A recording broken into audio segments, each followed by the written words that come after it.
ভোটের জন্য গ্রামে গেছিলাম, সেটা তো আমি আমার একটা ভিডিওতে শেয়ারই করেছি। আর যেদিন যাই তার পরের দিনই সকালবেলা উঠে আমার শরীরটা খুব খারাপ লাগছিলো, মাথাটা ধরেছিল।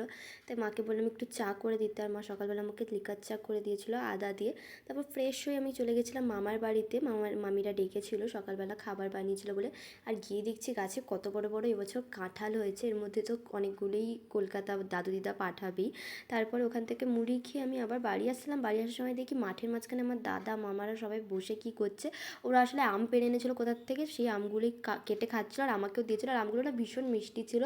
তারপর আম খেয়ে নিয়ে আমি এখানে স্নান করে নিলাম। মা বললো যে মাথা দিয়ে স্নান করতে, তাহলে যদি সর্দি থাকে তাহলে ওটা কমে যাবে। তারপরে স্নান করে নিয়ে আমি আমার যেটা বেসিক স্কিন কেয়ার সেটাই করে নিচ্ছি। আসলে সব জায়গায় গেলে তো স্কিন কেয়ারের সব প্রোডাক্ট ক্যারি করতে পারি না, তাই আমি চেষ্টা করি সানস্ক্রিনটাও সব জায়গায় নিয়ে যাওয়া। তারপর সানস্ক্রিন লাগিয়ে একটুখানি সিঁদুর পরে লিপ বাম লাগিয়ে নিলাম। এটাই আমার নর্মাল স্কিন কেয়ার। তারপর দিদা আবার ডাকতে এসেছিলো ভাত খেতে যাওয়ার জন্য। তারপর মা, আমি, দিদা তিনজন মিলে যাচ্ছিলাম। আর ওই যে দেখছো গ্রিন কালারের, ওটা হচ্ছে আমাদের বাড়ি। আর এই যে গাছগুলো দেখছো, এই গাছগুলোর পেছনেই হচ্ছে আমার মামার বাড়ি। হ্যাঁ, এতটাই কাছে আমার মামার বাড়ি।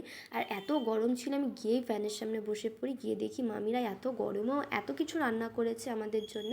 তারপর আমি ভাত খেয়ে ঘুমিয়ে পড়েছিলাম। ঘুম থেকে উঠে দেখি মামি বোনকে নিয়ে ডাক্তারের কাছে যাবে বলে বসেছিল। আর দিদা এখানে আমাকে আর মাকে চা করে দিচ্ছিলো। আমি আর মা চা খেয়ে গিয়েছিলাম আমার ঠাকুমার সাথে একটু দেখা করতে। আসলে আমার ঠাকুমার শরীরটা খুব একটু ভালো ছিল না, তাই দেখা করতে গিয়েছিলাম। আর বাড়ির সামনেই ওদের যেহেতু হাট বসে, তাই হাটেও একটুখানি গেছিলাম। গিয়ে ভাবলাম ফুচকা খাবো, কিন্তু ফুচকা দোকানে এত ভিড়, তবুও ফুচকা খেয়ে আইসক্রিম খেয়ে বাড়ি চলে আসি। টাটা।